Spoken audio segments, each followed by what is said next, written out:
Hello and welcome. Well, Delhi Chief Minister Arvind Kejriwal has finally been granted bail by the Supreme Court.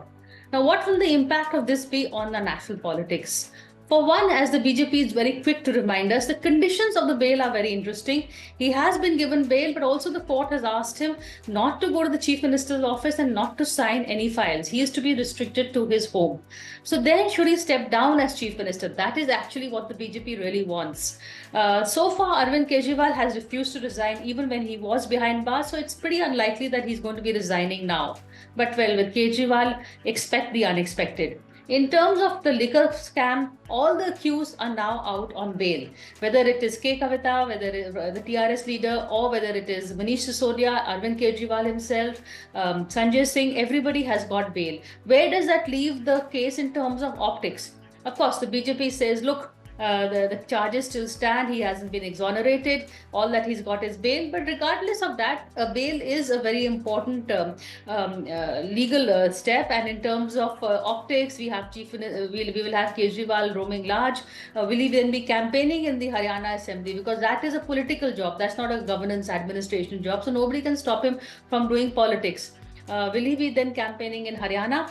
We'll have to see in terms of the conditions of the bail, in terms of is he going to be, because he's not under house arrest per se. So perhaps we will see him playing some sort of a role in the Haryana elections. Of course, the tie-up between the Congress and the Aam Aadmi Party has hit a wall. The Aam Aadmi Party was very keen for this tie-up to happen so they could expand its base in Haryana, where it has pretty non-existence. The Congress fancies its chances of a comeback, and the local Haryana Congress leaders have prevailed upon the central leadership that such a tie-up should not take place. Rahul Gandhi, however, was keen for one. He was pushing for the entire India alliance to remain in place. So, as of now, that seems to have hit a stone wall. But having said that, the entire opposition, Rahul Gandhi, other leaders, have been supporting Kejriwal. They've been talking in favor of bail. They've been talking against the BJP using the ED to settle political scores. So, given all those matters, and this is a narrative Rahul has spoken of in his trip to the US, he's speaking of it now also, how the BJP is misusing institutions to settle political scores.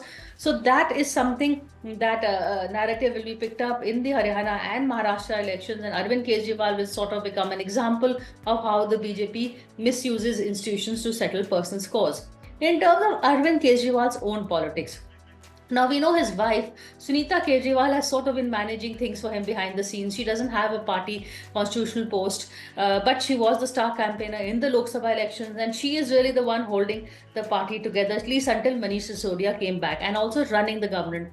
Government also, a lot of Delhi cabinet ministers were looking to her for direction, and she claimed that she got the directions from Kejriwal. Therefore, she was just the person in between. But we've seen her growth as a political leader also. She was holding rallies solo and getting a huge number of crowds also. So, do we see Mr. and Mrs. Kejriwal as a political entity emerge?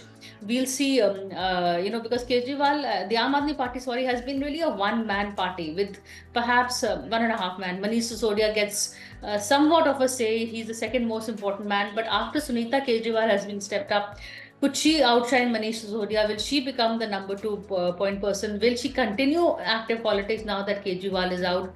That's going to be very interesting. I think Kejriwal is not going to be so, his focus will not be so much on the Haryana elections. Of course, he would like to contest and he would like the party to expand its base, but he has to first consolidate the base in Delhi. Don't forget, Delhi is also going for elections and next year. Delhi elections are going to be very important. The BJP, interestingly, has got a secret candidate. They are they've realized the importance of a face. They don't have anyone from the Delhi unit. Bhasri Swaraj is too junior. There are other leaders who don't make the grade really in terms of when pitted against Arvind Kejriwal.